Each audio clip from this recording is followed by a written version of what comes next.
This is a disaster. Why wasn't a translator arranged? Dalton hissed to his assistant, a red-faced young man gripping an iPad like a shield. We had one confirmed from the university. She canceled this morning. We tried calling agencies, but it's Sunday. Unacceptable, Dalton snapped. He's Takata. This entire deal hinges on him feeling respected. And right now, we look like amateurs. Hiroshi adjusted his glasses and spoke again, slightly firmer this time. The assistant manager attempted a nervous smile and offered him a bottle of water. The billionaire didn't take it.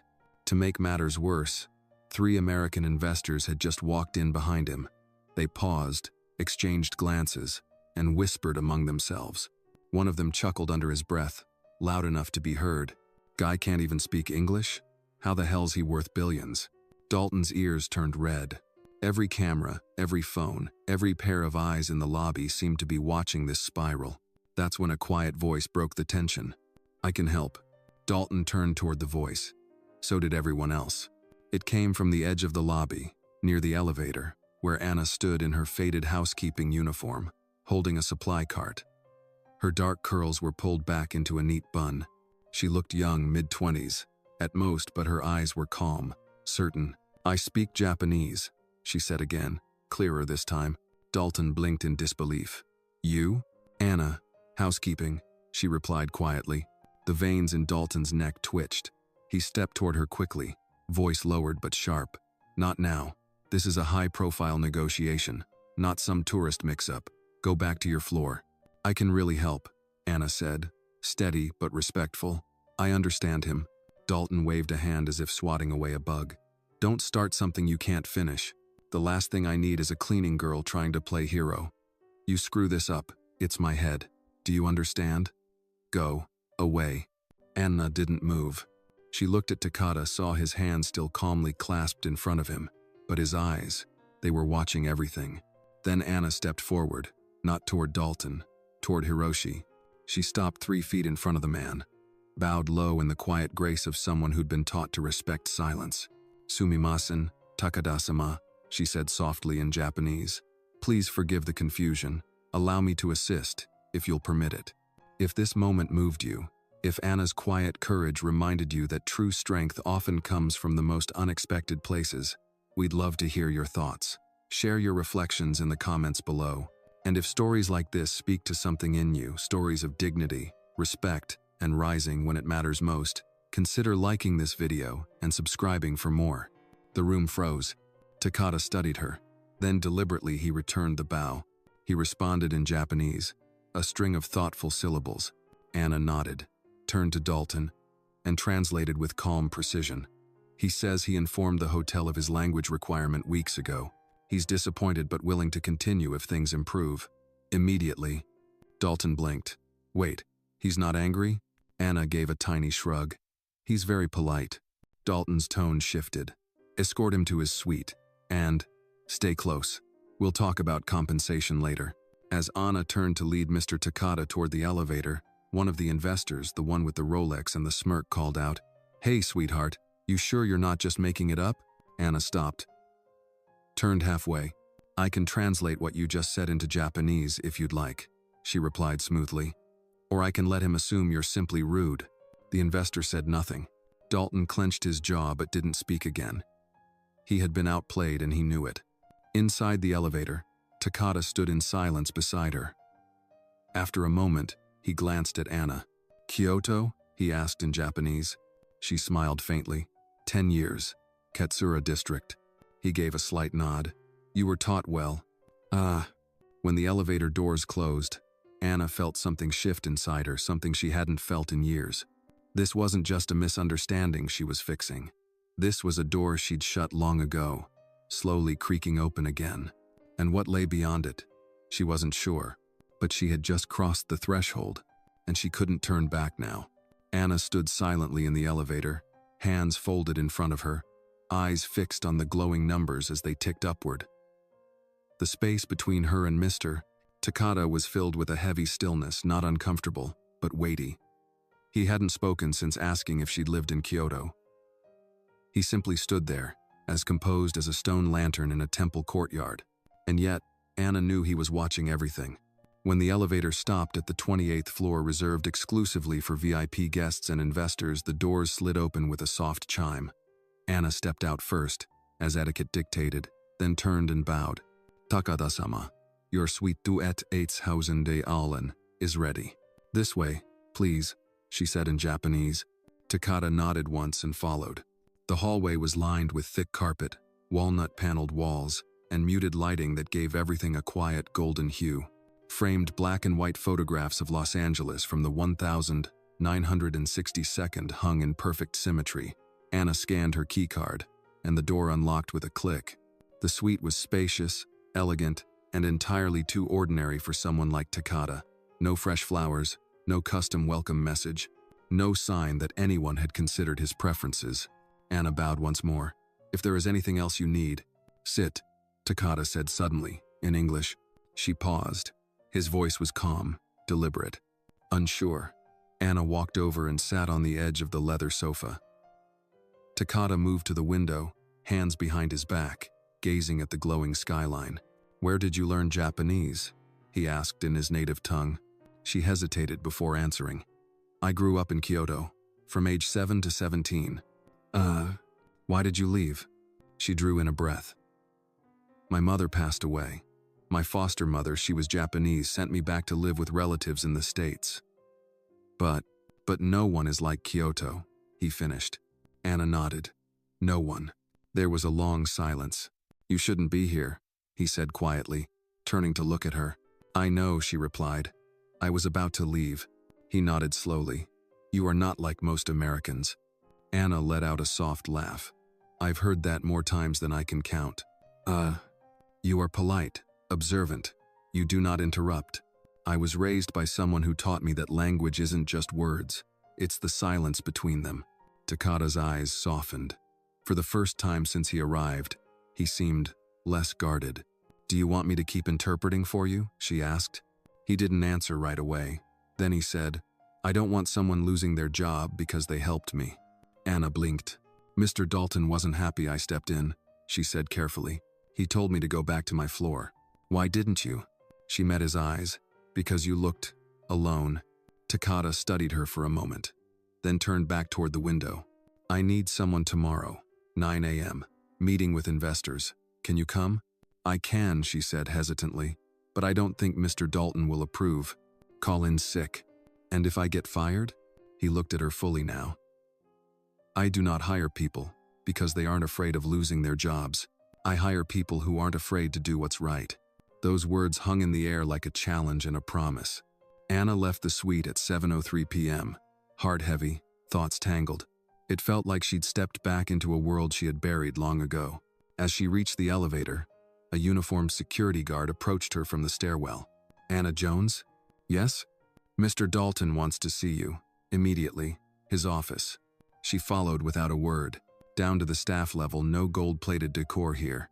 Just flickering fluorescent lights, scuffed tile floors, and the cold hum of real business. Dalton sat behind his desk, arms crossed, a folder open in front of him.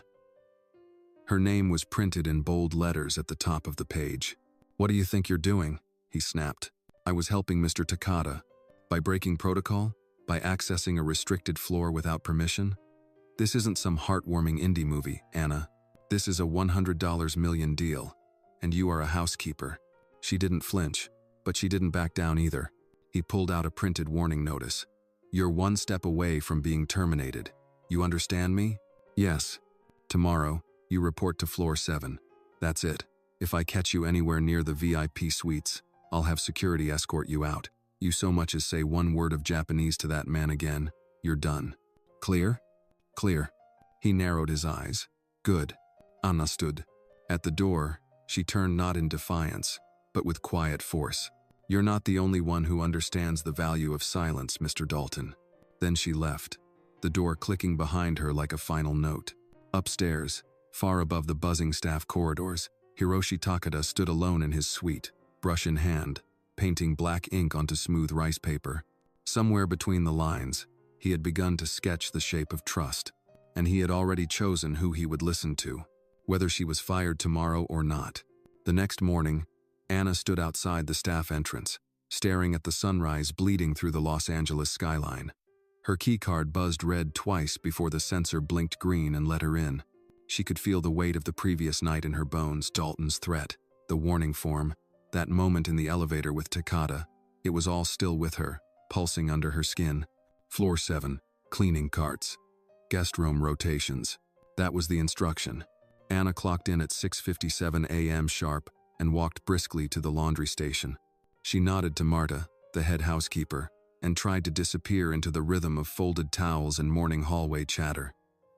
Her cart was already stocked. Room 713, 717, 721. She started her rounds like any other day. But her thoughts weren't on linens or shampoo bottles. They were on Takata.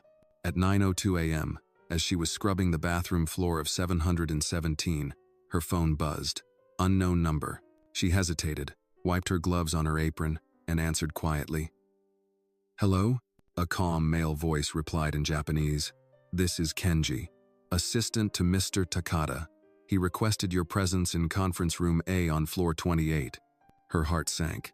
I was told not to." He insisted. Kenji said simply, "Now." Anna stared at her reflection in the bathroom mirror, messy ponytail, uniform wrinkled from leaning into corners, gloves hanging from her fingers like wilted petals. "I'll be there," she said and hung up. She stripped off the gloves, washed her hands, and took the back stairwell faster than waiting for the service elevator. Each floor she passed echoed with her own self-doubt. Was this brave? Or stupid? By the time she reached floor 28, her chest was tight. She smoothed her uniform as best she could and pushed open the heavy glass doors to conference room A. The room was a symphony of power. Dark mahogany table, leather chairs, 3 American investors on one side, Ron Wilkins among them, flanked by 2 men in tailored suits with shark eyes. On the other side sat Hiroshi Takata, calm as a lake, and his assistant Kenji, typing notes silently on a tablet. Anna froze in the doorway. Ron looked up, eyes narrowing. What is she doing here? Takata didn't look away from the document in front of him. She is here to interpret, at my request. She's a janitor, Ron said, voice sharp. We have professionals scheduled to arrive in 20 minutes. Takata turned his gaze toward him. Then they will wait. Ron stood halfway from his chair. This isn't acceptable. This meeting is sensitive. She doesn't even have clearance. Takata spoke in Japanese. Anna, San, tell Mr. Wilkins that I prefer interpreters who do not lie for a living. Anna blinked, then translated evenly. Ron's face darkened with rage. Takata gestured for her to sit. She slid into the empty chair beside him. Her hands trembled slightly, but her voice stayed steady. Kenji handed her a document. Translate for him as he reads. She nodded. The meeting began. Technical terms, intellectual property clauses, non-disclosure adjustments. Anna translated line by line, seamlessly switching between languages. She caught details the others glossed over, clarified Takata's requests before Kenji could rephrase them. Every word she spoke felt like walking a tightrope with no net. At one point, one of the investors leaned in and said, "We assumed your AI patents would be bundled with this deal, Mr. Takata." Takata paused, then looked at Anna. She translated. He replied calmly, "Assumptions are not contracts." The investors shifted uncomfortably. Anna felt a pulse of pride. Halfway through the meeting, Dalton burst into the room, face flushed and jaw clenched. He spotted Anna immediately. "You," he hissed. "Out, now." She was invited, Takata said without looking up. Dalton looked at Ron, seeking backup. "She's a liability," Ron snapped. "We don't even know who she really is." Anna stood slowly. "I am Anna Jones. I mop floors, yes. I also speak fluent Japanese. And apparently, I'm the only one in this room who knows how to listen." Silence. The tension was sharp enough to cut.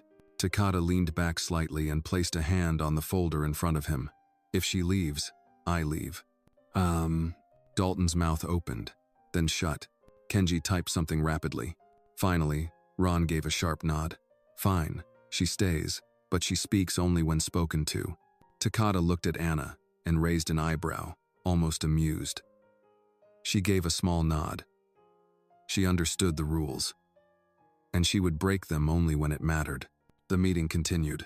At 10:26 a.m., Takata closed the folder. "We are done for today." The Americans left quickly, whispering to each other. Ron lingered at the door, giving Anna one last look. "Stay in your lane," he said under his breath. Anna didn't flinch. "My lane just merged into yours." He scowled and walked off. Once the room cleared, Takata turned to her. "You were better than I expected." "Thank you," she said. "I have another meeting tomorrow. Higher stakes. Would you come again?" She hesitated. "Mr. Dalton might fire me tonight." "If he does," Takata said, standing, "he'll regret it." He left without another word. Anna sat there for a moment longer, feeling the heat of the morning, the adrenaline, the disbelief that she had just held her ground against three powerful men in a room she was never supposed to enter. She stood, smoothed her apron, and headed back to the staff level. Whatever happened next, she had already stepped too far to turn around. By the time Anna returned to the staff floor, the air felt heavier. Whispers had already started spreading like wildfire, half-formed, exaggerated, but carrying just enough truth to sting. She was in the investor meeting. "I heard she corrected one of the lawyers, in Japanese. They said Mr. Takata smiled because of her. That can't be true, right?" Anna didn't respond. She moved quickly through the hall, ignoring the sideways glances. She wasn't looking for praise, and certainly not permission. But the looks still hurt. It was the same kind of quiet dismissal she'd grown up with. "Stay in your place," masked by polite nods and tight smiles. She headed straight for the janitor's closet and closed the door behind her. The smell of bleach and old linen was oddly comforting. She leaned against the shelves and let out a breath she'd been holding since the conference room. He said I was better than expected. And yet, that praise could cost her everything. A knock on the door startled her. It creaked open. Marta peeked in. "Anna." "Yes?" "Dalton wants you. Right now. His office." Anna's stomach dropped. She nodded silently, removed her apron, and followed Marta out. As she passed through the lobby, she caught a glimpse of herself in the polished window. Wrinkled uniform, loosened hair, eyes tired but clear. Dalton's office door was already open when she arrived. He was seated behind his desk, not alone. Ron Wilkins stood near the bookshelf, arms crossed, his Rolex glinting under the light. Neither of them looked happy. "Sit," Dalton said. Anna did. There was a long silence. "You've made quite the impression," Dalton began, voice measured. "Mr. Takata seems taken with you." "I was just helping," she replied evenly. "Yes, well, helping is one thing.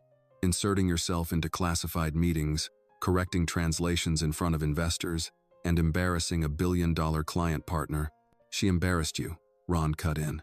Dalton raised a hand, trying to maintain a fragile sense of composure. "Regardless, it's clear this arrangement is complicated. Mr. Takada requested your presence for tomorrow's meeting as well." Anna didn't reply. "I've spoken with HR," Dalton continued. "You're being placed on administrative hold, effective immediately. You'll be paid for this week, but you won't be on the schedule." "Wait," Anna said, sitting forward. "You're suspending me for doing my job?" "You're not a translator," Ron snapped. "You're a cleaning girl who got lucky." Anna's jaw tightened. "Then why did Mr. Takata request me again?" "Because people like him enjoy novelty," Ron smirked. "A housekeeper who speaks Japanese? That's great PR, but don't think for a second that makes you irreplaceable." Dalton slid a folded paper across the desk. It was the formal suspension notice. "You should leave quietly, Anna," he said, softer this time. "Don't make this harder." Anna stood slowly. She didn't touch the paper. "If this is about control," she said quietly, "you already lost it. The moment you ignored what he needed and I didn't." Ron scoffed. "You don't know anything about business. I know enough to recognize when a deal is built on ego instead of respect." Dalton looked down, suddenly busy with his pen. Without another word, Anna turned and walked out. She didn't cry in the hallway. She didn't flinch when Marta gave her a questioning look. She went to the locker room, changed out of her uniform, and stepped outside into the Los Angeles afternoon sunlight. The warmth felt foreign, so did the stillness. She wandered to a nearby cafe she used to visit on slow shifts. It was quiet this time of day. The barista didn't recognize her without the uniform. As she waited for her coffee, her phone buzzed. Unknown number again. She answered. Anna speaking. Anna-san, said a familiar voice. This is Kenji. She stepped outside. Yes? Mr. Takada was informed of your suspension. Anna's heart pounded. He is not pleased. I can imagine. Kenji paused. He has instructed me to ask if you would be willing to attend tomorrow's meeting regardless, as his personal guest, not as staff. Anna blinked. Is that even allowed? He owns 3% of this hotel. What he allows tends to become policy. She was silent for a moment then. What's the meeting about? Kenji's tone changed slightly. The real negotiation begins tomorrow. What happened today was only posturing, but Mr. Takada believes someone within the partnership may be trying to manipulate the translation to shift contract terms. Anna inhaled sharply. You think they're rewriting clauses in English versions? We think they already have. He trusts your eyes. The gravity of it sank in. This wasn't about politeness anymore. It was about precision and power. I'll be there, Anna said. Mr. Takada will send a car. 8:30. She hung up and stood there for a moment, staring into the sky. From hotel janitor to key witness in a multi-million-dollar negotiation overnight. And all because she spoke the language no one thought she could, and paid attention when no one else did. But tomorrow, that attention might cost her more than just a job. It might expose something far worse, something deliberate. She sipped her coffee and whispered to herself, "You're in it now." And for the first time, she didn't feel like running. The black sedan arrived precisely at 8:30 a.m., just as Kenji had promised. It was sleek, unbranded, and so quiet that Anna nearly missed it pulling up outside her building. The driver stepped out without a word, opened the rear door, and nodded. Anna hesitated just long enough to feel the weight of what she was doing. She wasn't clocking in. She wasn't wearing a uniform. She wasn't even walking through the staff entrance. Today, she wasn't a housekeeper. She was something else, something no one had expected. She slid into the back seat. The ride to the Laurel Palace was silent. Her phone buzzed once an email from the hotel HR department reminding her she was still on administrative hold. She deleted it without opening it. When the car pulled up to the main entrance, guests turned to look. Anna stepped out wearing a simple navy blouse and black slacks, clothes she hadn't worn since her job interview over a year ago. Her curls were pinned back neatly. She carried no bag, no notebook, just the weight of what she now knew. Someone inside that boardroom had been tampering with Takada's contracts, and she was walking straight into it. Kenji was already waiting for her in the lobby. He bowed slightly. "Anna-san, thank you for coming. Is Mr. Takada inside? He's reviewing the translated contracts now. He'd like your assistance before the meeting begins." Anna followed him through a side corridor toward a private business suite. As they walked, hotel staff glanced at her, some confused, others whispering. She recognized the expressions. She'd worn them herself once, staring at things she didn't understand. Inside the suite, Takada sat at a long table, sleeves rolled to his elbows, surrounded by 3 folders and a legal pad. He looked up and gave a small nod. "You came?" "You asked." He motioned to the chair beside him. "Read this." Anna sat. The folder in front of her was marked in 2 versions, English and Japanese. The first 2 pages were identical, but by the third, a clause caught her attention. Clause 4, 6-inch, the Japanese version. Intellectual property rights shall remain under the sole ownership of Takada Innovations. In the English, intellectual property rights shall be jointly managed under the operating agreement with primary oversight by U.S. partners. Anna blinked. This isn't a translation error. It's deliberate. Takada's jaw tightened, just slightly. "Yes." "Who handled this version?" Kenji answered. "Mr. Wilkins submitted the translated documents last Friday. Our legal team missed it." Anna scanned the next page. Another inconsistency. Clause 6.2 regarding arbitration jurisdiction. In the Japanese version, Tokyo. In the English, Delaware. "I've seen enough," she said quietly. Takada didn't speak. He simply closed the folder, stood, and straightened his cuffs. His eyes met hers. "I do not need a translator today," he said. "I need a witness." At 9:15, they entered conference room B together. It was the same room from the day before, but the energy was different, thicker, heavier. Wilkins was already seated, flanked by the same 2 investors. Dalton was there too, wearing a smile that looked stapled onto his face.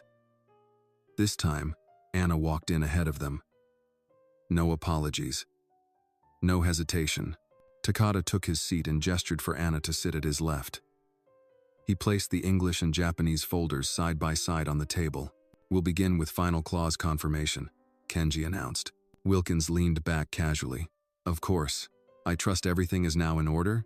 Takada slid the documents across the table. "Clause 4.6, he said simply. "Read it aloud, in both languages." Wilkins frowned. "Why?" "Because I asked." With a visible sigh, Wilkins began. He read the Japanese version first accurately, fluently. Then he picked up the English version and read, "Intellectual property rights shall be jointly managed under the operating agreement with primary oversight by U.S. partners." Silence. Takada stared at him, then looked to Anna. "Miss Jones," he said, "please explain the discrepancy." Anna's voice was clear. "In the Japanese version, it says Mr. Takada retains sole ownership of his technology. In the English version, it hands over decision-making to U.S. parties." Wilkins let out a hollow laugh. "It's a drafting oversight. The legal language is flexible." "It is not flexible," Takada said coldly. "It is fraud." Dalton shifted in his seat. "Surely we can clarify the language." "No," Takada interrupted. "You can explain why you thought I wouldn't notice." Wilkins bristled. "Are you accusing us of deception?" "I am stating facts," Takada replied. "Facts confirmed by this woman who you tried to remove." Anna looked across the table, straight into Ron Wilkins' eyes. "You didn't just underestimate Mr. Takada," she said. "You underestimated someone who mops your floors." Dalton stood up. "I think we need to take a break." "No," Takada snapped. "We end this now." He turned to Kenji and gave a brief nod. Kenji reached into his briefcase and placed a small recording device on the table. "This meeting is now being documented. All parties present have agreed to full transparency." Wilkins pallid. "You can't." "I can," Takada said, standing. "And I will. The deal is terminated." Dalton sputtered. "You can't walk away. We've spent months. And you spent them trying to deceive me." Takada turned to Anna. "Shall we?" She stood slowly. Her hands were shaking, but she kept them steady at her sides. They left the conference room together, cameras flashing from one of the legal assistants who had slipped out to call the press. No one stopped them. In the hallway, Takada paused and looked at her. "You could have stayed silent," he said. "I've done that before," Anna replied. "It never helped anyone." He smiled just barely. "Do you like sushi?" She blinked. Yes? "I have a reservation at Ginza Onodera tonight. I'd be honored if you'd join me." She laughed quietly. "Is this a job offer or a thank you dinner?" "Both," he said. "I've learned the most valuable person in any room is usually the one no one is looking at." That night, as Anna walked alone beneath the golden sky of early evening, her phone buzzed again. This time it wasn't from HR. It was from Kenji. Subject: Offer of employment message. Mr. Takada would like to retain you as personal interpreter and liaison for his U.S. engagements, starting immediately. And underneath, a handwritten line scanned from Takada's desk. "Read between the lines, then speak the truth, always." Anna closed her eyes, let the wind brush her face, and smiled. She hadn't just changed the meeting. She'd changed the balance of power, and she wasn't going back.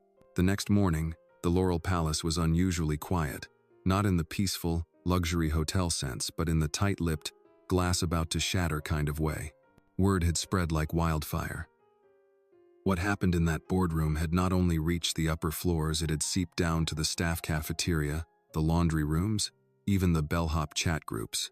Anna Jones, once the girl with the mop, was now the woman who walked out beside a Japanese billionaire, arm in arm with integrity and evidence. But not everyone was applauding. Inside his private office, General Manager Ron Wilkins slammed his desk drawer shut with a curse. His jaw clenched as he scrolled through emails, 5 from the legal team, 2 from PR, and a particularly scathing one from the parent company in New York titled, "Clarify Takada Incident Immediate Action Required." He knew what that meant. They were looking for someone to blame, and he'd be damned if it was going to be him. Ron hit the intercom. "Send Claire in." Moments later, Claire Hastings, Director of Human Resources, stepped into the room, heels clicking against the floor like warning bells. She carried a folder labeled Anna Jones. "I assume you've heard?" he snapped. "I've heard what the entire hotel has," she replied, composed. "That she prevented a legal scandal and saved the company from international humiliation." Wilkins glared. She also disobeyed protocol, inserted herself into high-level negotiations, and embarrassed me in front of key investors. She spoke fluent Japanese. She stopped a breach of contract. Our own team didn't catch those errors. She was suspended, he barked. And yet she walked in like she owned the place. "I want her out." Claire raised an eyebrow. "Fire her? For being right? For being insubordinate?" he seethed. "For creating a media circus. For making me look incompetent." Claire didn't flinch. She opened the folder and read from a document.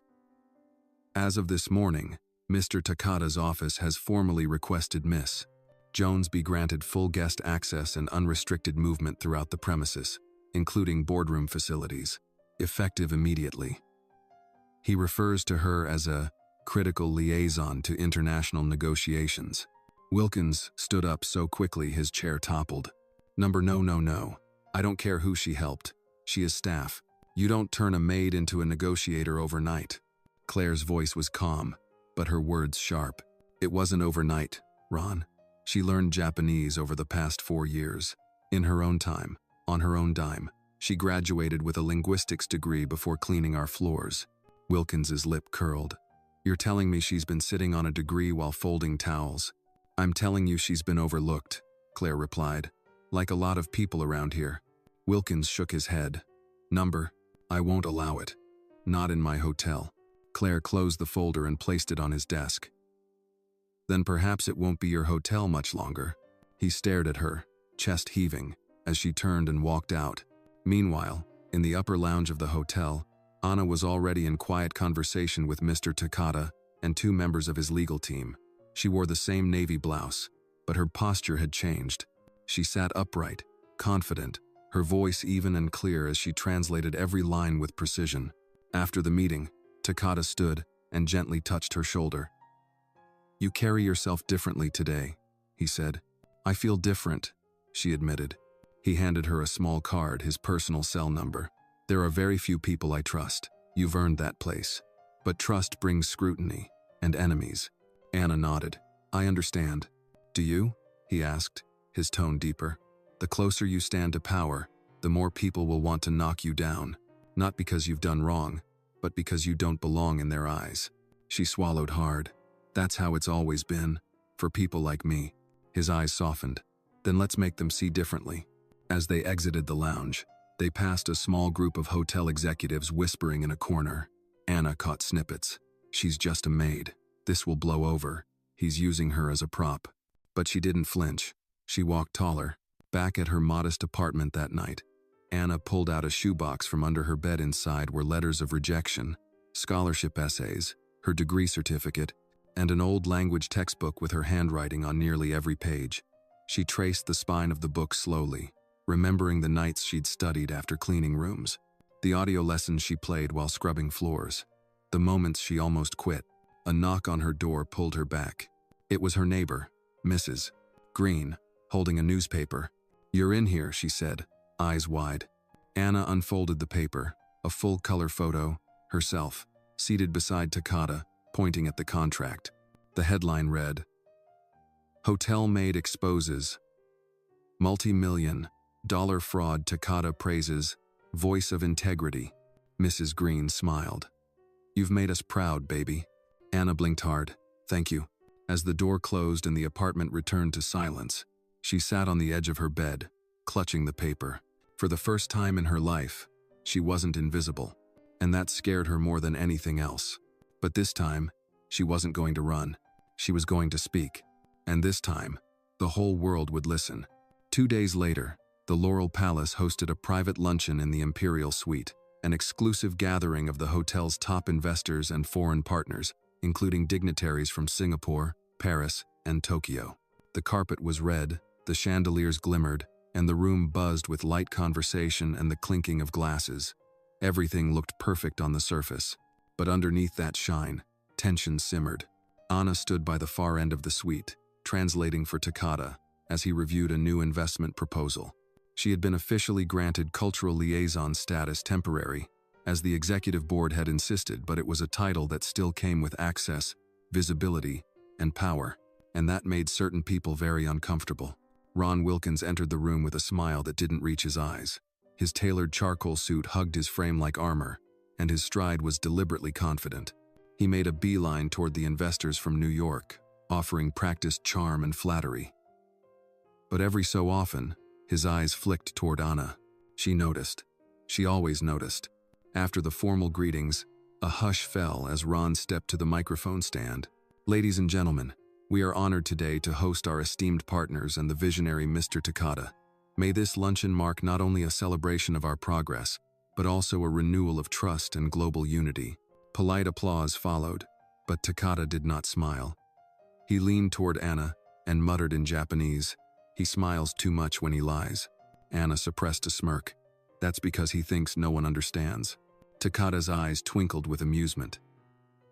"But you do." The luncheon continued. Dishes were served: grilled salmon with lemon dill, butternut squash, soup, roasted asparagus. Anna tried to stay focused, but her phone vibrated in her pocket. She glanced at it, a new email. Subject line: HR, disciplinary review. Notice, Anna Jones. She felt her stomach drop. Excusing herself discreetly, she walked toward a quieter hallway and opened the email. It was short, cold, and devastating. Per internal review of recent conduct and chain of command violations, you are hereby requested to attend a formal disciplinary hearing this Friday. Failure to comply may result in termination. It was signed by Ron Wilkins. For a moment, Anna just stood there, her hands trembling. She thought about how hard she had worked, how far she had come, and how easily it could all be taken away with a form, a signature, a smile behind a desk. Then she heard a voice, quiet, composed. "You know they're scared of you." Anna turned. Claire Hastings stood in the hallway, arms folded, eyes knowing. "I'm not doing anything wrong," Anna said, her voice hollow. "Number, but that's what makes it worse for them," Claire replied. "If you were incompetent, they could write you off. But you're not. You're good. Too good. They're going to fire me. Not if the right people see what's happening." Anna looked at her sharply. "What do you mean?" Claire handed her a slim envelope. "Read it when you're ready, and come by my office tonight. After hours." With that, Claire disappeared down the corridor, leaving Anna holding a sealed envelope with no explanation, only her name handwritten on the front in elegant script. Back inside the luncheon, Ron was already working the room, quietly whispering to several board members. He leaned toward one man, nodding toward Anna's empty chair. "I'm not sure she's the right fit. We appreciate initiative, but there are rules."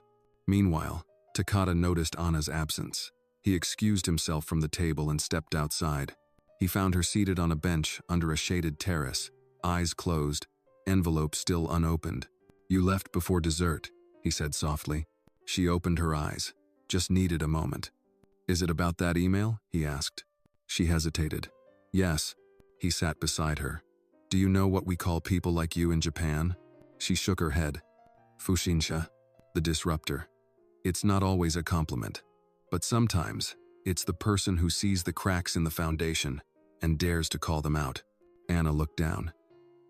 "It's just, no matter how much I prove myself, they still see the maid uniform." Takata was silent for a moment. Then he pulled something from his coat pocket, a small origami crane, folded perfectly from fine paper. "In my culture," he said, 1,000 cranes grant you a wish. I only ever folded one for clarity." He placed it gently in her hand. "Keep going, Miss Jones. You've already changed more than you realize." That night, as darkness fell over the hotel, Anna made her way to Claire Hastings' office. The HR wing was quiet, most of the lights turned off, the usual hustle and bustle now a soft echo. Claire was waiting inside, sipping tea, and gestured for Anna to sit. "You opened the letter?" Anna nodded. "It was an old recommendation letter, from my college professor. I didn't know anyone still had it." Claire smiled. "I did. and so does Takata. Anna blinked. What? Claire turned her monitor to show an internal memo. Takata had formally nominated Anna for an open executive liaison position within his international group. Based in New York. Wait, that's a real job? It's not a gift. It's a transfer. A promotion. And if you accept it before Friday, Ron's little review won't mean a damn thing. Anna's breath caught in her throat. Claire leaned forward. But you need to make a decision. Quickly. Before he moves to bury you for good. Anna stood up slowly. She looked at the monitor. Then down at the origami crane still in her pocket. For the first time in weeks, she felt the ground beneath her feet begin to shift, not in fear, but in purpose. She wasn't just reacting anymore. She was preparing to fight back. The next evening, the Laurel Palace's east wing sparkled with candlelight and soft jazz.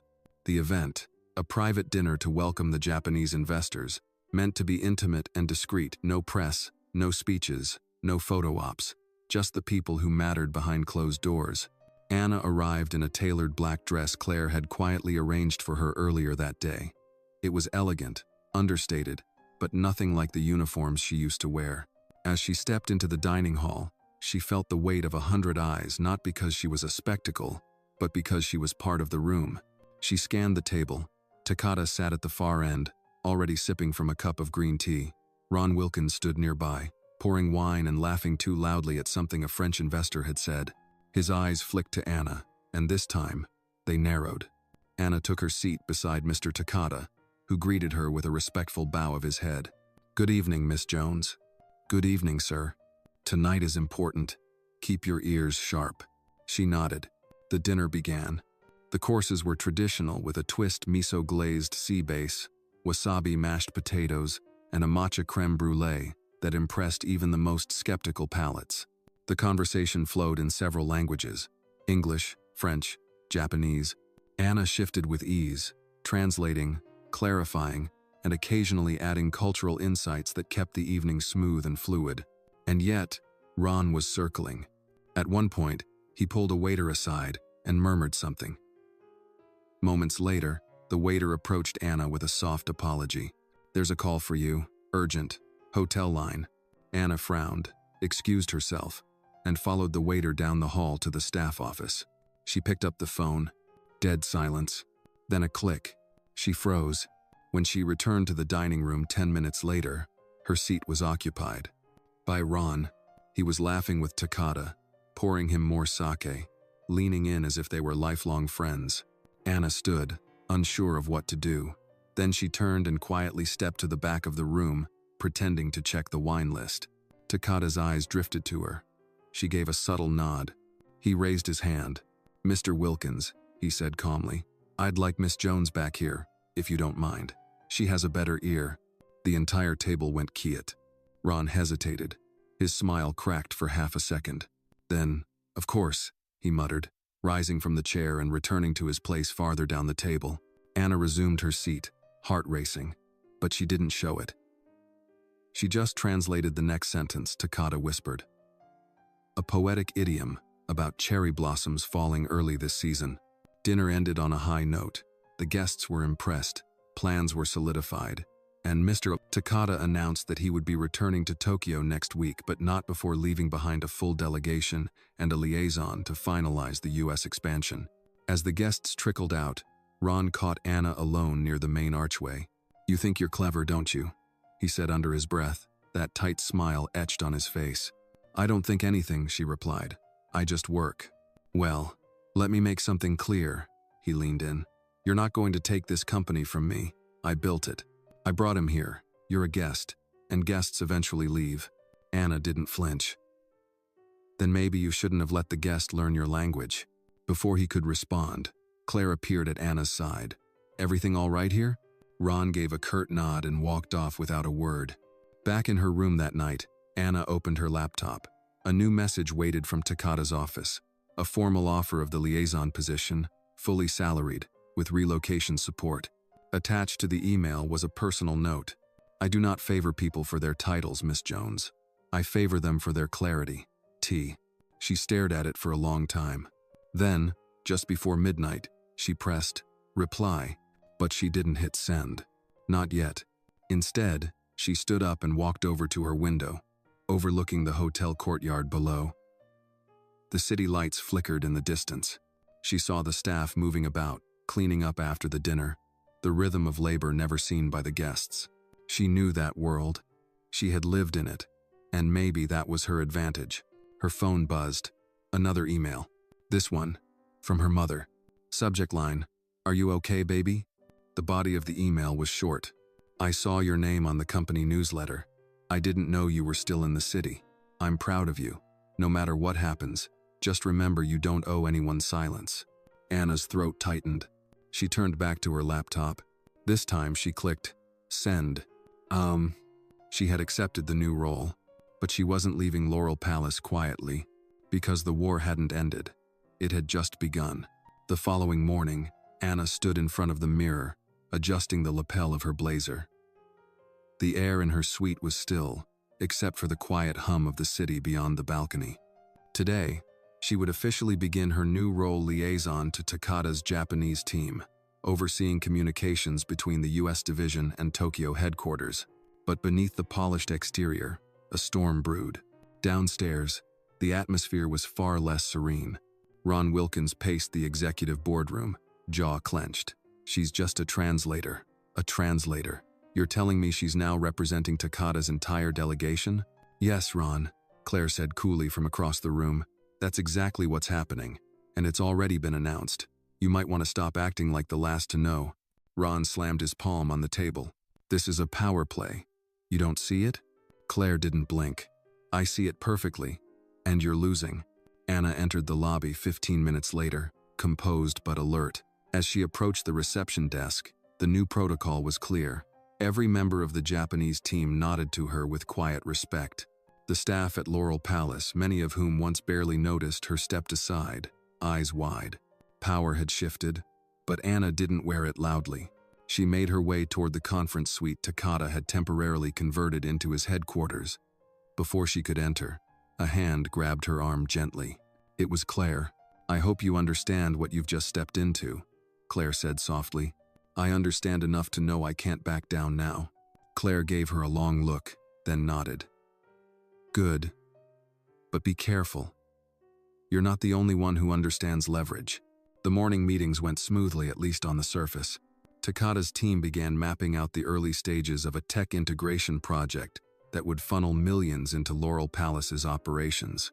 Anna translated, clarified, and when necessary, made decisions on the spot. She noticed Ron wasn't present, which was both relief and warning. After the meeting, Takada pulled her aside. "There is a man arriving tonight," he said. "He was supposed to stay in Tokyo, but I've asked him to come. His name is Mr. Oda. He is not loud, but he listens better than anyone you've ever met. If he asks questions, answer carefully.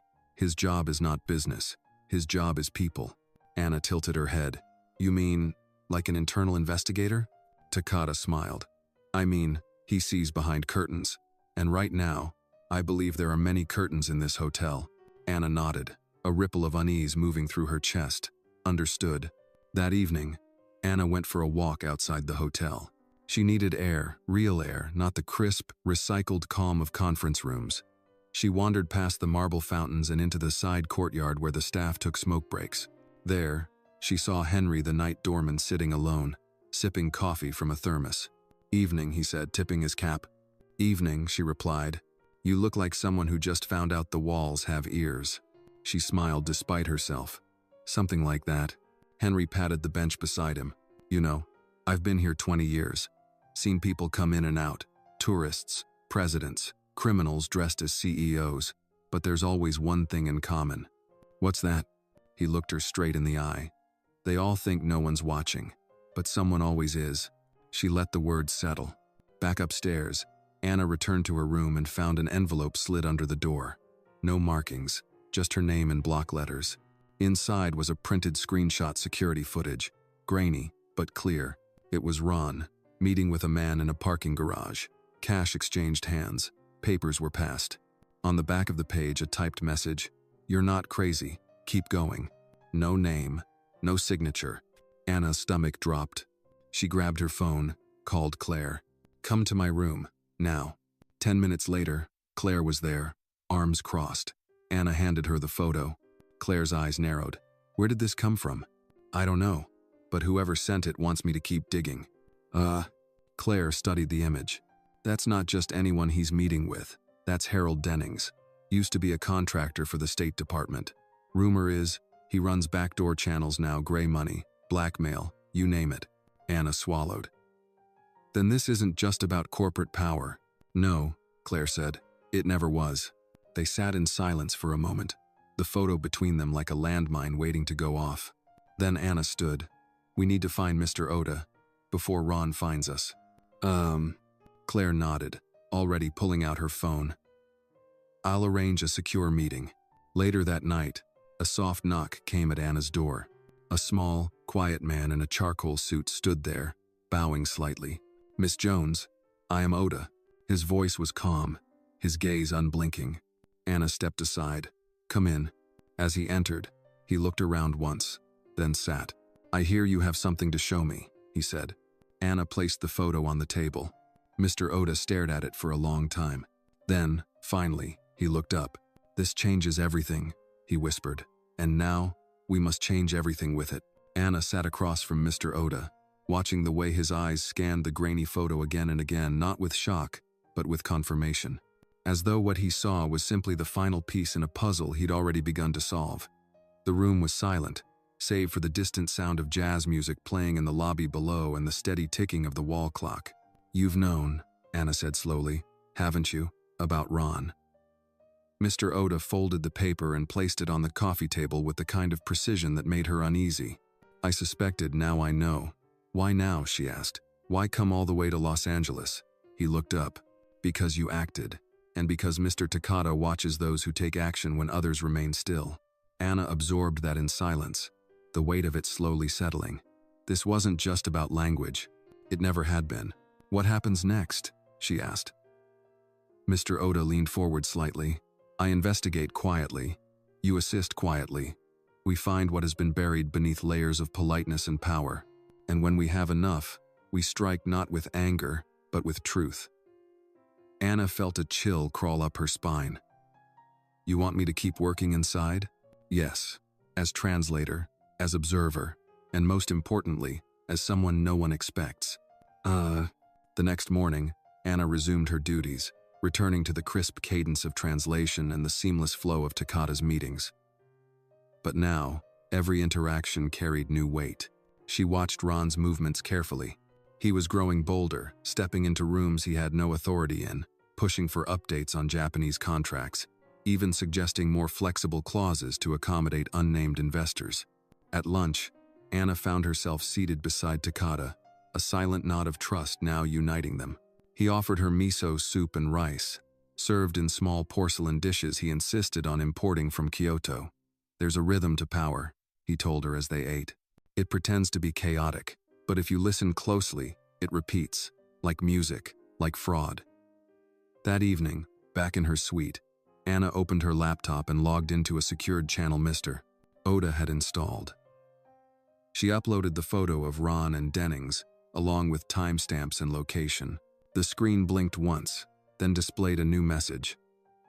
Follow the transfer logs, payroll, vendor contracts, week of the 14th of July. She didn't sleep that night.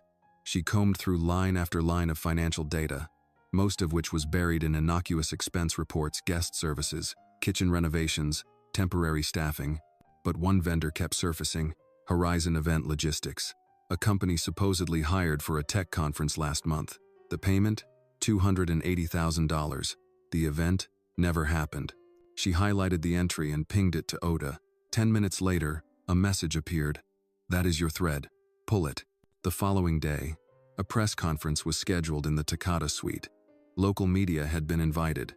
Claire was overseeing production, and Ron, frustratingly dressed in a flawless navy suit, hovered like a vulture, greeting reporters with his politician's grin.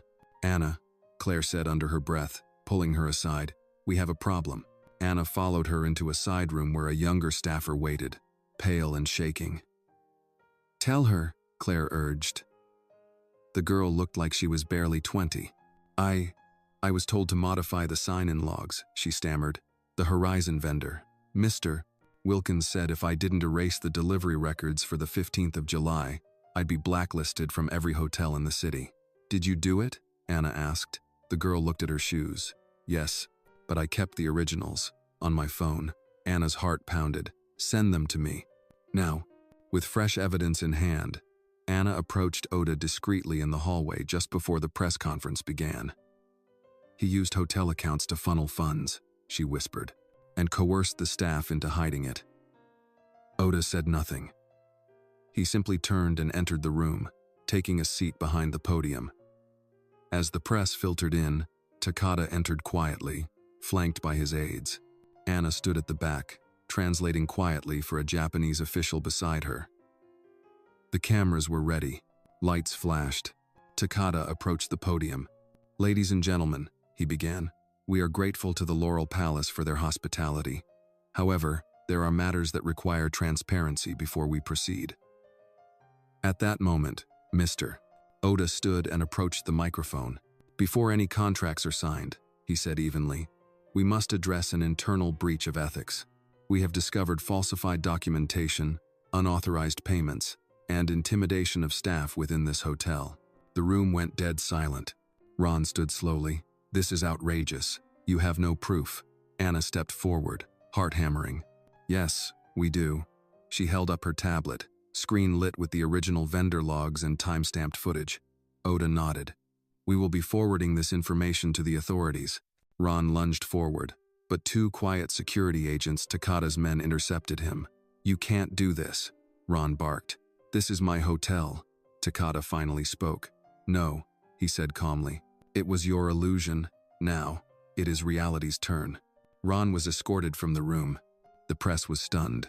Reporters jostled for quotes. Questions flew. Anna stood still, her hands shaking slightly, but her spine straight. Takada turned to her and gave the smallest of nods. Not approval, respect. Later that night, alone in her room, Anna watched the city lights flicker like 1,000 tiny signals. She wasn't just a maid. She wasn't just a translator. She had become something else entirely. And somewhere deep down, she knew this was only the beginning. The hallway outside the hotel ballroom was empty, but Anna's footsteps echoed like thunder in her chest.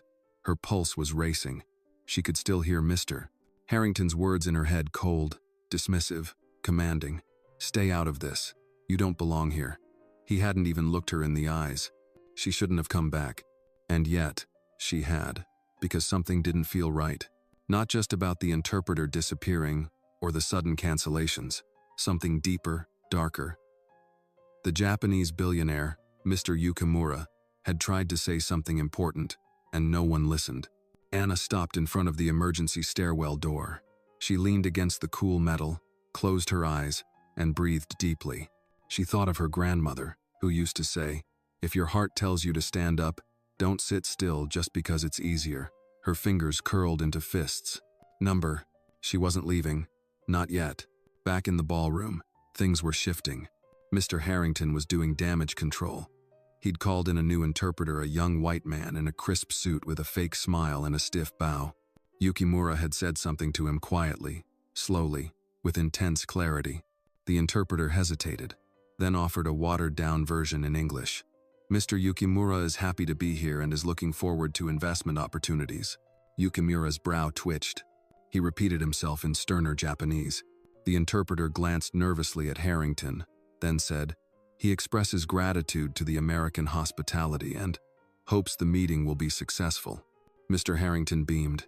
Excellent. Let's proceed then. But Yukimura wasn't smiling. Anna returned just in time to witness this. She stood in the far corner of the room, unnoticed, her eyes locked on Yukimura. She could see it in his posture, the stiffness of someone not being heard. She knew that feeling intimately. Then something strange happened. As the business presentation started, Yukimura placed a small black notebook on the table. It was old, worn, and with quiet deliberation, he opened it, turned to a page marked by a red ribbon, and slid it across the table. Everyone stopped. The notebook was filled with writing in Japanese, intermixed with numbers, flowcharts, and diagrams. Anna recognized it as a handwritten business model. Can someone translate this? One of the board members asked. The fake interpreter leaned over, squinted, and muttered, It's a personal journal, not important." "Excuse me," Anna's voice rang out, louder than she meant. Heads turned. She stepped forward, heart pounding, trying to silence the voice in her head telling her to sit back down. That's not what he said. And that book is not a personal journal. It's a breakdown of his company's long-term strategic vision and a warning. "Mr. Harrington stood up, furious. "Anna, you were told to leave. I came back because I care more about what's true than about your image," she snapped, surprising even herself. Yukimura looked up, his eyes locking onto hers. A flicker of recognition passed between them. Anna walked over and placed her hand gently on the notebook. "May I?" she asked softly, in Japanese. Yukimura nodded. She cleared her throat and began translating, paragraph by paragraph, without rushing, without fear. Her voice, though nervous at first, grew steadier with each word. Her Japanese was impeccable, respectful, nuanced, far beyond anything the interpreter had managed. She translated a paragraph about hidden equity schemes, another about false partnerships, and finally, a line that made everyone sit upright. 2 American executives are attempting to absorb Yukimura's patent portfolio under a shell company. Gasps. Board members looked around, confused. "Is this true?" one of them asked. Anna took a step back and nodded. "Mr. Yukimura has been trying to say this since he arrived." No one listened. They brought in someone to speak for him, but they weren't telling the truth. Mr. Harrington's face turned red. "This is ridiculous. She's a hotel maid. She's not qualified.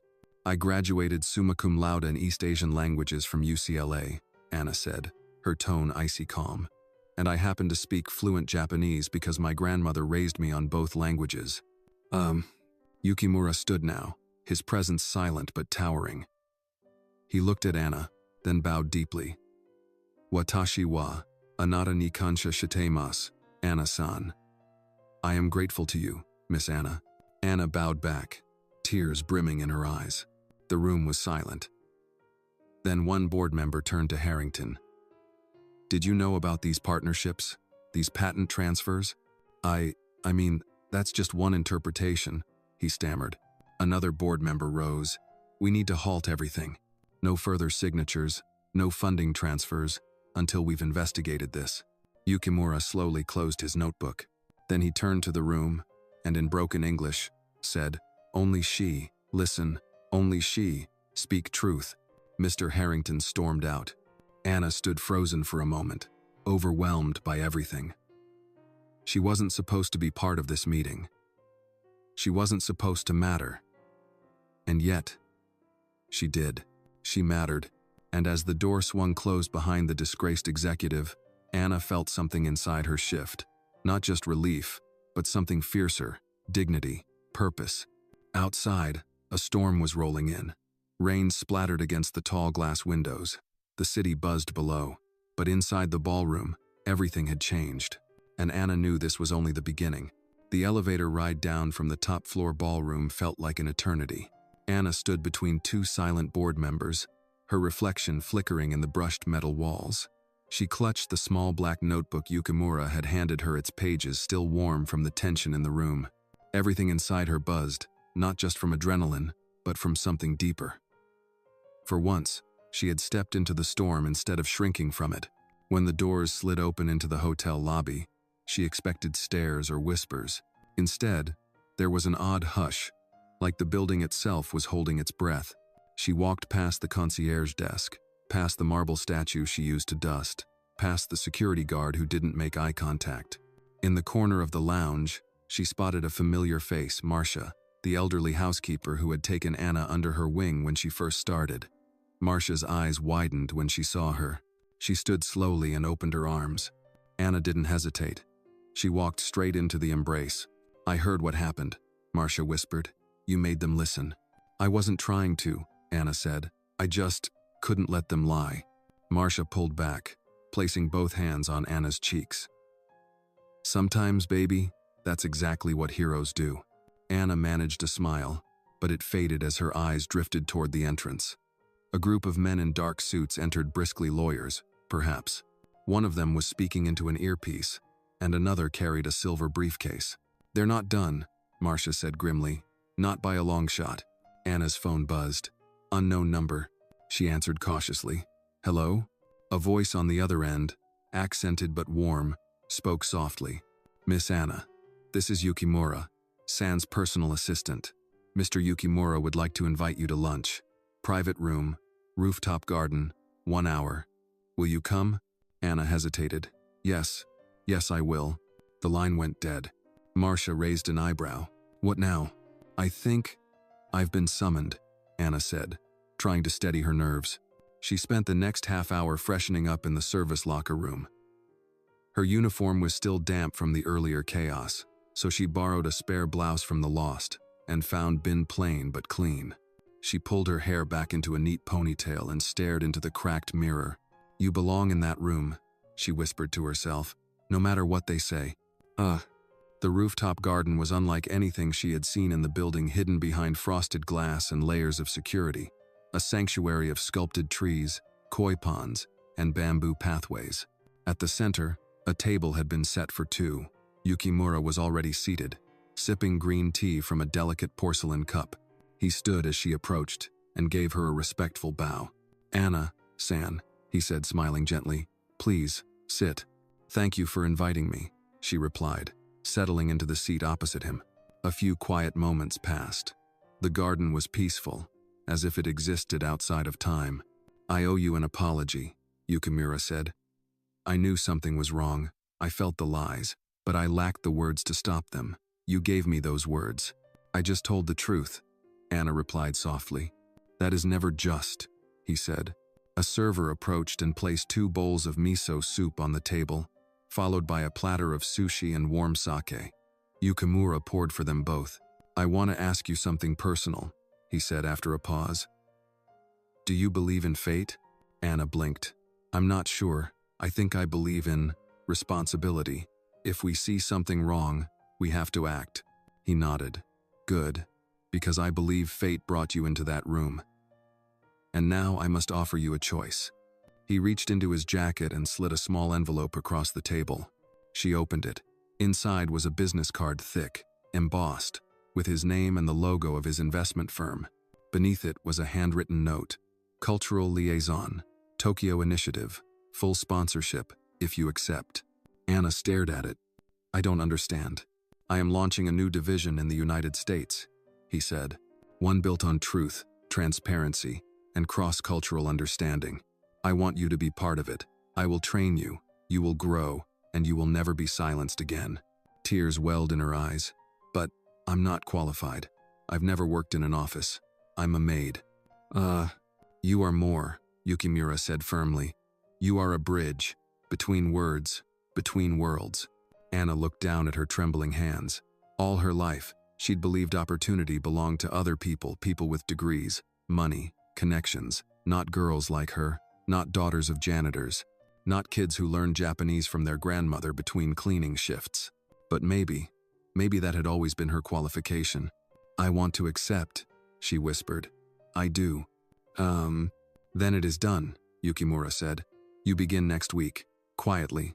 There are still forces who would stop this. She nodded, sobered by the reality. The fight wasn't over. But at least now, she wasn't fighting alone. As the meeting ended and Yukimura's assistant escorted her to the private elevator, Anna felt a strange mix of fear and excitement. For the first time in her life, a door had opened because of her voice, not in spite of it. And deep down she knew, more doors would follow. But so would more resistance. Justice had a price, and Anna was finally ready to pay it. The morning sun spilled through the windows of Anna's modest apartment, like a quiet promise. It had been 3 days since the rooftop meeting with Yukimura, and the card he gave her still sat on her nightstand, unopened again since that night. She had memorized every word. Her new role would begin quietly, unannounced to the staff, invisible to the press, and completely off the books. For now, she stood in front of her closet, fingering the collar of a blouse that still smelled faintly of the hotel's laundry room. It wasn't the crisp white shirt of a corporate employee, but it would do. She tied her hair back, grabbed the simple canvas bag she always carried, and walked out the door with a new kind of resolve in her chest. When she arrived at the hotel, The lobby looked exactly the same, but she felt different. There was no whispering this time, no hushed stares, only quiet acknowledgement, like the building itself had shifted to accommodate the change in her. Near the back of the staff corridor, she found Marcia sorting towels in the linen room. "They told me you weren't on schedule today," Marcia said, surprised. "I'm not," Anna replied with a smile. "I'm in a different department now." Marcia raised an eyebrow. "You quit?" "No," Anna said. "I got promoted." Marcia dropped the towel she was folding and let out a low laugh. "Girl, don't tell me you're moving upstairs." "Not exactly." Anna stepped forward and took her old mentor's hand. "But I won't be cleaning rooms anymore." Marcia looked into her eyes and saw something that made her nod with quiet pride. "Good. You were always meant for more." Anna left through the back corridor, her steps steady, her thoughts clear. Yukimura's assistant had instructed her to meet in a quiet satellite office rented off-site, across the street from the hotel. A short walk led her to a gray commercial building nestled between a bank and a pastry shop. The elevator groaned with age, but the office it delivered her to was sleek and modern minimalist furniture, large windows, and silence thick with purpose. She was greeted by a young Japanese woman in a smart suit, who bowed slightly. "Anna-san, welcome." Inside, Yukimura sat at a long table reviewing a thick folder of printed reports. When he saw her, he smiled and motioned for her to sit. "There is much to discuss," he said. They spent the morning going over briefing materials. Anna was shocked by how easily she absorbed everything.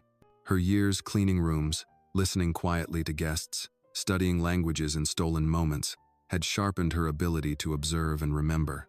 By lunch, she was summarizing documents aloud in both English and Japanese. Yukimura didn't praise her outwardly, he didn't need to. His approving glances were enough. But not everyone was thrilled by her rise. That afternoon, as she left the building, a man in a charcoal suit stood by the street corner. He wore designer sunglasses and held a phone loosely in one hand. His smile was wrong too smooth. "Anna, right?" he said, stepping into her path. She froze. "Do I know you?" He extended a hand but didn't offer a name. "I work with some of the investors Mr. Yukimura recently dismissed. Thought maybe we could talk."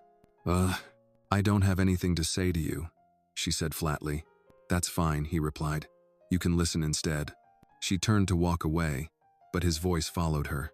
"Be careful who you align yourself with, Anna. Power changes things, and not always for the better." She didn't look back, but she felt the chill stay with her all the way home. That night, as she lay in bed, her thoughts swirled.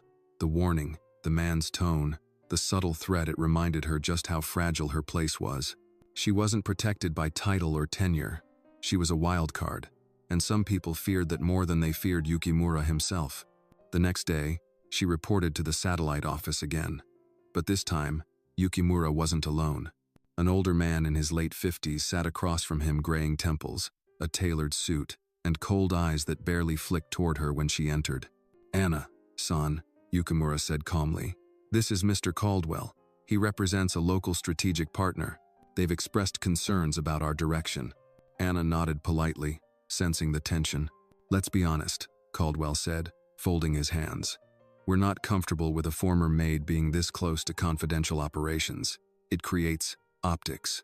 Anna opened her mouth, but Yukimura raised a hand. "Miss Anna is not merely close to operations," he said coolly. "She is essential to them. Her understanding of cultural nuance and language has already prevented 2 misinterpretations this week. If your concern is reputation, I suggest you reconsider what reputation you wish to protect." Caldwell's jaw tightened. "This isn't Tokyo. People talk. Boards get nervous. Let them," Yukimura said. "I'm not here to appease cowards." The meeting ended without a handshake. Caldwell left with his shoulders rigid and his pride bruised. Anna remained seated, uncertain. "You didn't have to defend me," she whispered.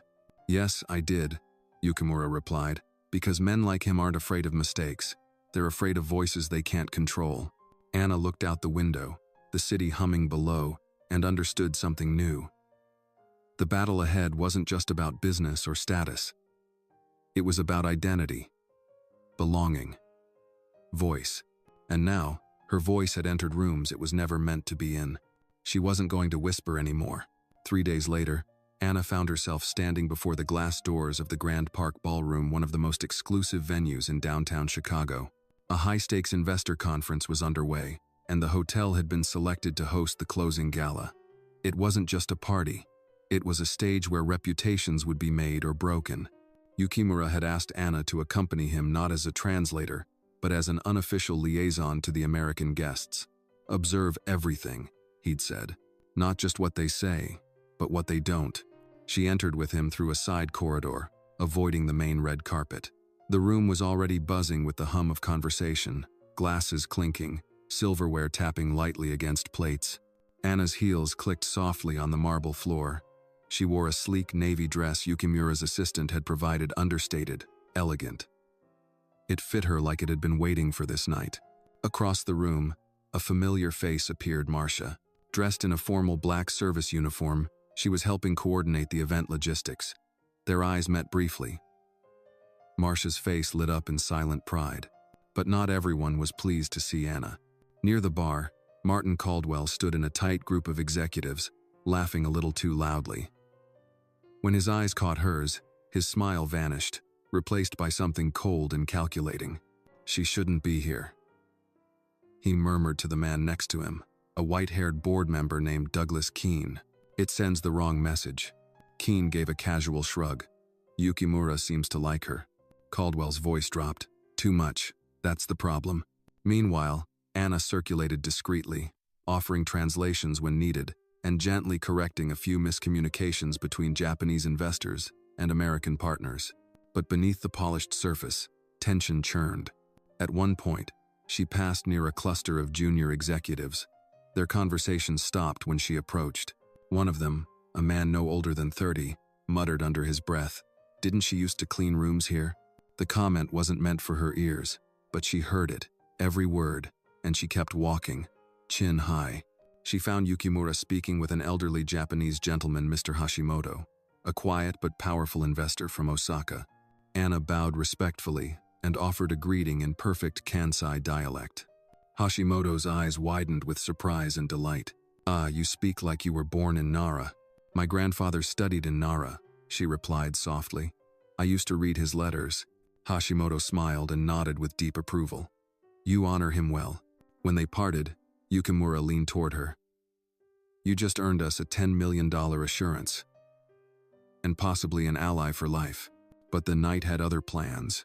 Later, as dinner was served, Yukimura excused himself to take a private call. Anna remained near the main table, sipping water and trying to blend in, until she felt a sudden presence beside her. "Caldwell, I hope you're enjoying yourself," he said, his tone coated in civility but hiding something sharper. "I am, thank you." "You should be careful, Anna. People are talking." "Let them," she replied calmly. His voice dropped. "You've got ambition, I'll give you that. But this isn't a fairy tale. The girl doesn't always get to climb the tower. Sometimes she falls." "Ah." Anna met his gaze with quiet defiance. "Then I hope you're not standing too close when she does." Before he could reply, Yukimura returned, his expression unreadable. "There's been a breach," he told Anna under his breath. One of the investors' files was accessed remotely from an internal device. Anna's pulse quickened. "You think someone's leaking documents?" "I don't think. I know. And we have 15 minutes before someone else finds out." Together, they left the ballroom through a discreet side exit and took the staff elevator to the executive office floor. Yukimura's assistant, already waiting, handed Anna a tablet with the flagged activity log. Anna scanned the entries quickly. "There's a login from a shared employee account. Someone used the access point near the event kitchen, right before dinner was served. Marcia's crew." Anna's stomach dropped, not because she doubted Marcia, but because someone might be trying to frame them. She raced down the back corridor to the kitchen area. Inside, chaos buzzed as servers bustled around trays of desserts. She found Marcia near the back, giving directions. "Did anyone borrow your badge or use the computer near the service fridge?" Anna asked urgently. Marcia shook her head. "Not that I know of." Anna turned to leave, but paused. "Wait, the utility closet, does it still connect to the security console?" Marcia blinked. "It shouldn't. They disconnected that port months ago." Anna was already moving. She reached the utility room in seconds and opened the door. Inside, a man knelt in front of a small access panel, typing rapidly on a laptop. He looked up, startled.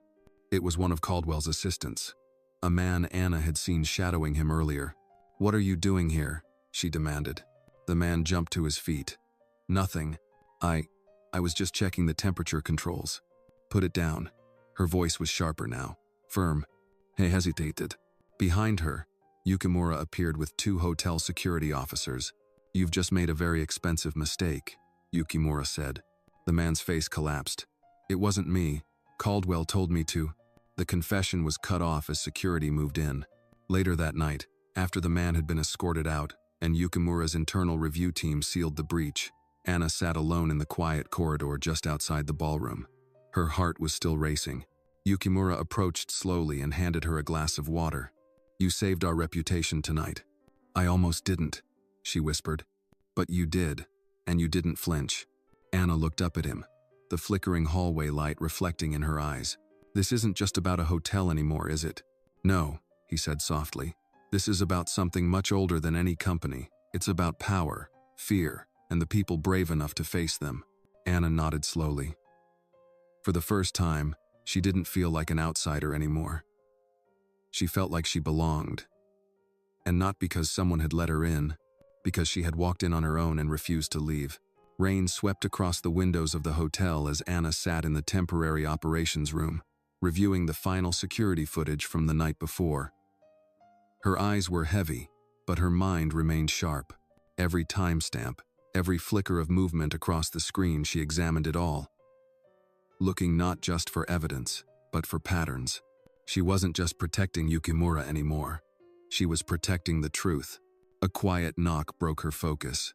It was Yukimura, wearing a charcoal gray coat, slightly damp from the rain. He stepped in without ceremony and placed a steaming cup of green tea in front of her. "You've been here all night," he said softly. Anna nodded. "The assistant we caught, he wasn't working alone. There's something deeper." Yukimura studied her face for a long moment. "We have a leak in legal. I just got word this morning someone's pushing to revoke one of our overseas licenses. It's moving faster than it should. We have a mole." Anna's jaw tightened. "Do you think it's Caldwell?" "I think Caldwell is the front," he replied. "But someone above him is feeding him information. Someone who's been close to me for years." Anna leaned back, her mind spinning. "Do you trust anyone?" "I trust you," Yukimura said simply. The words landed heavier than expected. "I want you to attend the executive debriefing this afternoon," he continued. "And I want you to listen, not as a translator, as a strategist." "Oh," Anna blinked. "But no one knows this company better than the people who were never supposed to be in the room," he said, standing. "You've seen it from the floorboards up." That afternoon, the executive debriefing was held in one of the smaller conference suites on the top floor. It was a room of sleek glass walls, soundproof doors, and an energy that buzzed with unease. The senior board members were already seated when Anna entered. Older men in tailored suits, guarded expressions, and eyes that flicked toward her with thinly veiled skepticism. Caldwell was there too, silent, watching. Yukimura opened the meeting with a calm but firm tone. "We've contained the breach, but our internal vulnerabilities are far from resolved. I've brought in someone who sees things differently, Miss Anna." There was a pause, followed by a few murmurs of confusion. One of the board members, Mr. Whitley, cleared his throat. "Is she part of the IT division?" "No," Yukimura answered. "She's part of the Integrity division, which doesn't officially exist, but after last night, it should." Anna stood, hands slightly trembling but voice clear. "The breach wasn't technical, it was human. Someone used access and timing things only someone internal would understand. We're not dealing with hackers, we're dealing with betrayal." Her words echoed in the room. For a moment, no one spoke. Then Whitley scoffed lightly. "What makes you qualified to diagnose betrayal, Miss Anna?" She met his eyes. "Because I used to work in every room you people never see. I heard your junior staff whisper things they'd never dare say in front of you. I cleaned up after your messes. I know who walks into which room after hours. And I watched you all underestimate the people who know this company better than your quarterly reports ever will." Yukimura leaned back with quiet satisfaction. Mr. Keene, the oldest board member, finally spoke. If we are being betrayed, then the question becomes, who gains the most from our collapse? Anna didn't flinch. Who benefits if Mr. Yukimura is discredited? Who was most threatened by the merger with the Japanese partners? Follow the ones who resisted that alliance most. Follow the ones who called me the maid. Caldwell stirred slightly. Whitley interrupted. Careful, Miss Anna. That sounds like an accusation. It's a hypothesis, she replied, and if I'm wrong, the data will show it. But if I'm right, you're sitting across from the person who wants this empire to burn. The room fell into silence. After the meeting, Anna stepped out into the hallway. Her heart was pounding. Yukimura joined her a moment later. You were extraordinary, he said. She shook her head. They still don't trust me. They will, he replied. Sooner than they think.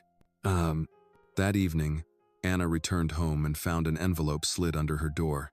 No name, no return address. Inside, a single photograph. A blurry shot of her standing next to Yukimura in the corridor taken just days before. On the back, a message scribbled in ink. You're in too deep. Walk away before you drown. She stared at it for a long time, fingers tightening. But instead of fear, something else ignited resolve.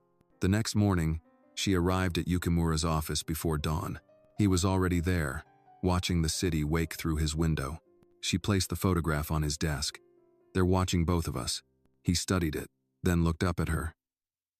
So we give them something to watch. Anna took a breath. I want full access. All internal communications from the last 30 days. All badge logs. Everything. You'll have it, he said. And when we find them? She asked. Yukimura's voice was calm, almost gentle. Then we make sure they never get back up. Outside, the city stirred oblivious to the silent war unfolding in its tallest towers. But Anna knew. This wasn't just business anymore. This was war, and she was done hiding in the shadows. 2 days later, Anna sat alone in a quiet room on the 29th floor of the hotel. The blinds were half drawn, casting diagonal shadows across the polished floor.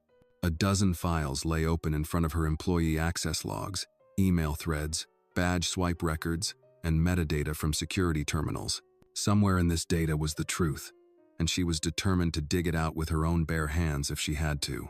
Her phone buzzed softly. A message from Marcia. Found something. Meet me in the east stairwell. Urgent. Anna grabbed her blazer and moved quickly, her mind already racing with possibilities.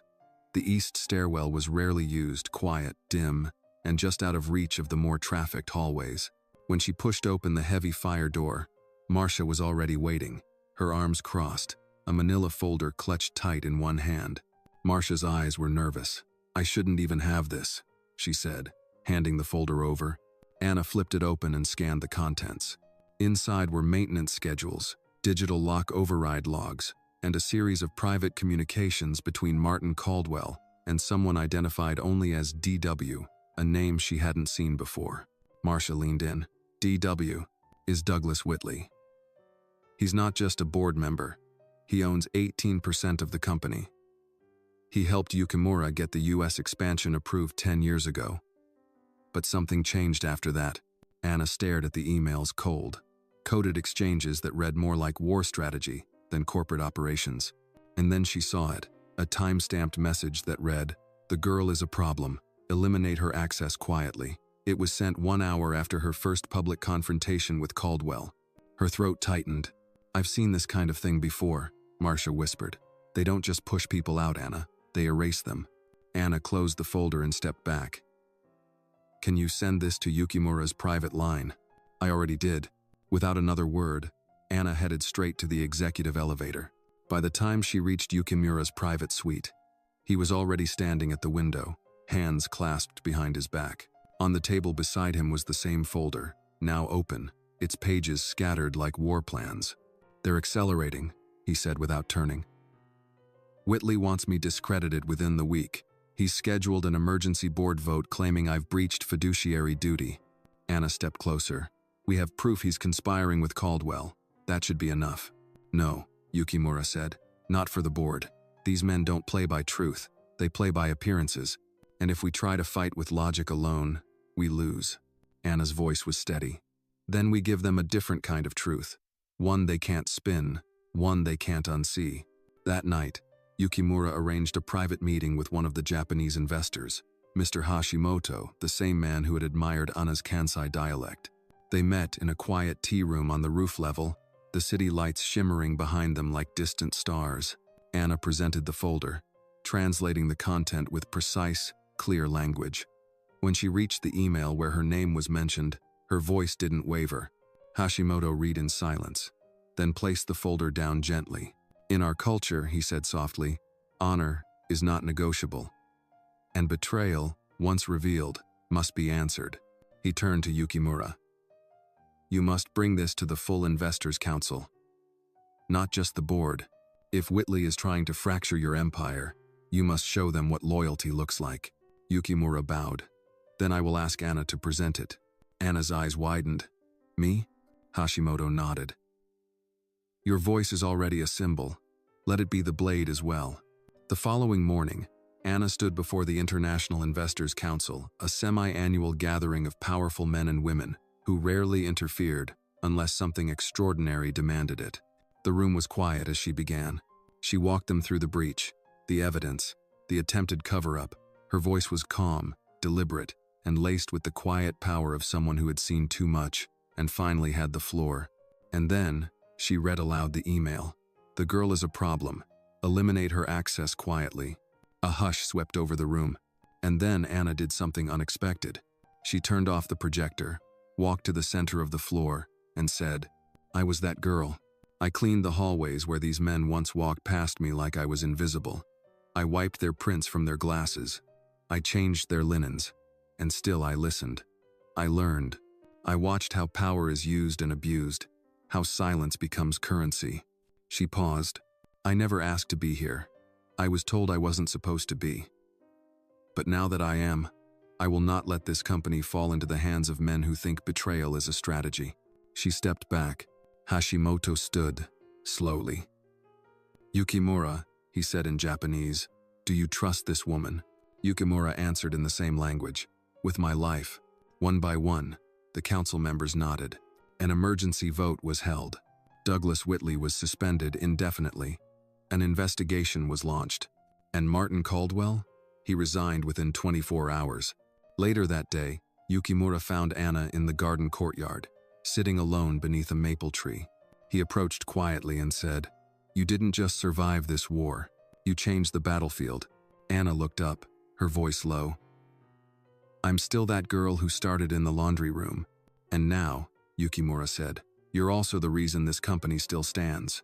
He extended a small box to her. Inside, a new employee badge. Her title? Chief of Strategic Integrity. Anna smiled not because she had won, but because for the first time, no one could take her voice away. Anna adjusted the badge on her blazer. The words, Chief of Strategic Integrity, gleamed under the soft hallway lights, yet the weight it carried felt heavier than any title she'd ever known. The silence after the storm should have been comforting, but it wasn't, because she knew better. Power rarely vanishes. It just slips into new shadows. Downstairs in the private lounge of the hotel, Yukimura was meeting with Mr. Gerard Abrams, a high-ranking federal commerce advisor who'd quietly taken an interest in the company after the recent breach. Anna had been invited to attend not as an observer, but as a participant. She walked in calmly, her heels tapping against the oak floor. Abrams, a broad-shouldered man in his 60s, looked up from his scotch and extended a hand. You're the girl who turned this company inside out, he said, half amused. I'm the woman who put it back together, Anna replied, shaking his hand.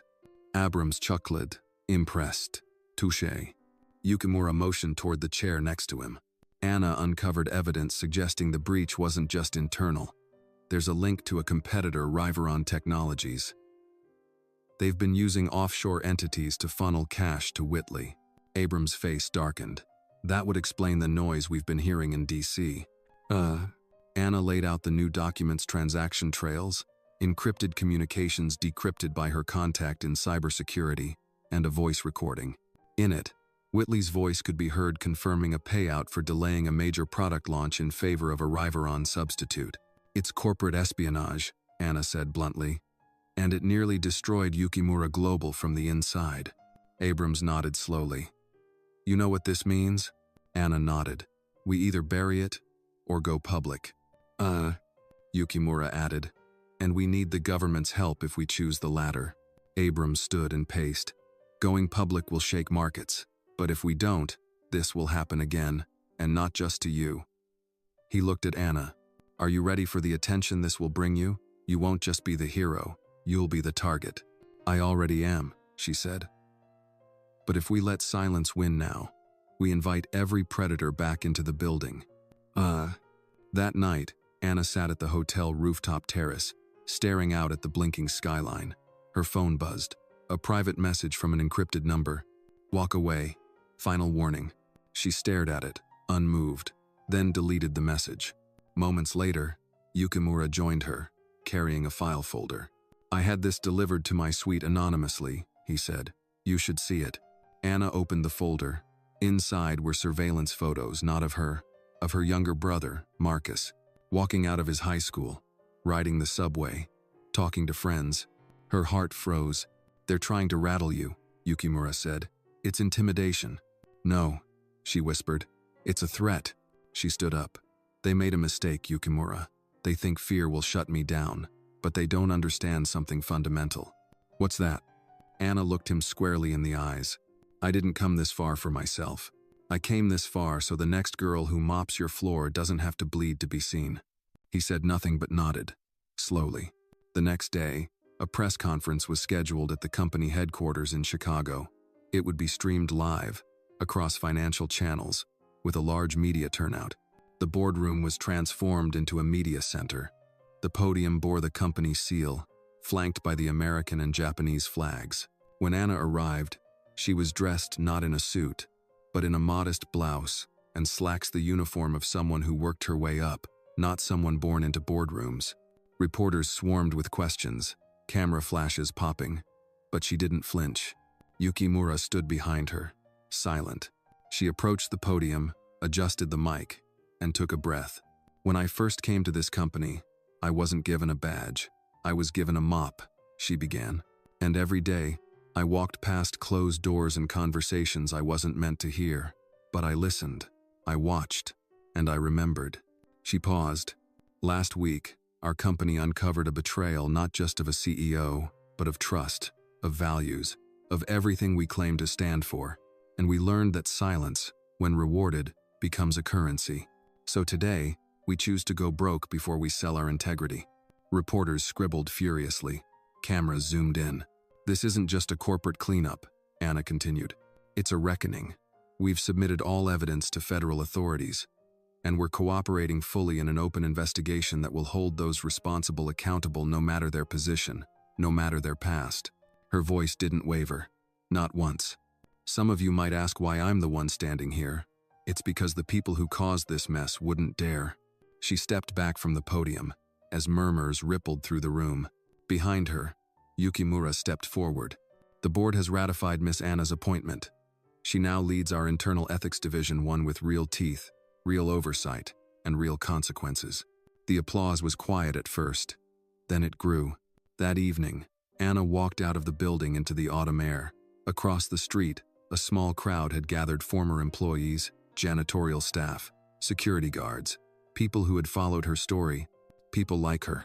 One woman, in her 50s, stepped forward and took Anna's hand. My granddaughter watches you on the news. She thinks you're magic. Anna smiled. No, she said gently. I'm just finally visible. As she walked down the sidewalk, the lights of Chicago danced in puddles at her feet. And for the first time in her life, the city felt like hers too. The wind picked up that morning outside the federal courthouse in downtown Chicago. Anna stood at the base of the granite steps, her coat buttoned high against the early chill. Behind her, reporters buzzed like flies around a streetlight, cameras blinking to life, waiting for a glimpse of something, anything that would confirm the rumors. Inside the building, the Justice Department had officially filed criminal charges against Raymond Whitley and several executives from Riveron Technologies. The walls of deception had finally collapsed, and now the air was thick with justice long overdue. Anna's phone vibrated in her pocket. It was a text from Marcus. Watching you on the live stream. Grandma says you're like Harriet Tubman in heels. She smiled at that, blinking back emotion as her fingers curled tighter around her folder. The time had come. She walked up the courthouse steps, past the swarm of questions, and disappeared behind the tall black doors. Inside, the courtroom buzzed with restrained tension. Yukimura sat quietly on the front bench, beside Mr. Abrams. Across the aisle, Whitley's high-powered legal team huddled like vultures in suits. And in the back, unnoticed by most, sat the former housekeeper from Anna's childhood, a woman named Lucille who had first told her, "Don't ever let silence be your shield. Let it be your slingshot." The judge entered. Proceedings began. When Anna took the witness stand, the courtroom stilled. She spoke clearly, steadily. She laid out the paper trail, the secret accounts, the corporate sabotage. She explained the pattern of lies that had fed on the silence of those afraid to lose their jobs. And then she paused. "My name is Anna Foster," she said, glancing at the jury. "I started as a maid. I cleaned the marble floors of boardrooms, where men like Mr. Whitley made decisions that affected thousands of lives. I was never meant to speak in those rooms, but I listened, and I remembered." A beat of silence. "I don't stand here today because I'm special. I stand here because I chose not to forget the people behind the walls, those whose voices never made it past the elevator." She stepped down. By the time the judge called recess, the courtroom no longer buzzed. It vibrated. That evening, back at the hotel, Yukimura invited Anna for a private dinner. The restaurant sat atop the 44th floor, with views stretching to the lake. As they sat by the window, he raised a glass of sake. "To legacy," he said, "not built on power, but on principle." Anna clinked his glass. "And to never confusing the two again." They ate quietly for a while, the comfort of earned respect weaving between the courses. Midway through the meal, Yukimura handed her a sealed envelope. "What's this?" "An offer," he said, "to join the global board, not as a figurehead, as a leader." Anna opened the envelope. Inside was a letterhead bearing her name, in bold, black ink. "Senior Executive Director of Integrity and Cultural Intelligence, Yukimura Global." She didn't answer right away. Instead, she looked out over the shimmering lights of Chicago below them and thought about the journey, about the nights she slept on cots in utility closets, about the times her voice cracked in silence, about the day she nearly walked away. "Thank you," she said finally, "but I'll only accept if you also fund an independent foundation to train and empower voices like mine. People from the kitchens, the mailrooms, the janitor closets." He leaned back and smiled. "Already in motion. We've named it the Foster Initiative." Anna's eyes welled, not from pride but from release. The following month, the courtroom verdict was read aloud. Guilty on all counts. Whitley, stripped of power, was escorted out in cuffs. Riveron Technologies plummeted in value. And on the steps outside, dozens of former employees, whistleblowers, janitors, assistants held a banner that read, "Truth has no rank." Anna didn't attend the celebration. Instead, she stood that day in the parking lot of her old high school. She'd returned to speak to a group of graduating seniors, most of them first-generation kids from working-class families. She stood in the same auditorium she once scrubbed as part of the custodial program. When she walked up to the microphone, the room quieted. "You won't always be invited into the rooms where decisions are made," she began. "But that doesn't mean you don't belong. I'm not here because someone gave me a chance. I'm here because I took one." She paused, letting the words settle. "Never forget this. Silence is not weakness. It is space. And in that space, you get to choose whether to fill it with fear or with truth." The students stood in applause, some wiping away tears, others recording every word on their phones. Outside, under the old oak tree by the track field, Lucille stood waiting with a smile. "You did it, baby," she said, arms open. "You showed them all." Anna leaned into the hug. "I didn't show them," she whispered. "I reminded them." As they stood beneath the branches, sunlight flickered through the leaves like quiet applause. No more shadows, no more corners, just truth loud, living, and finally unafraid. And that, Anna thought, was the real beginning.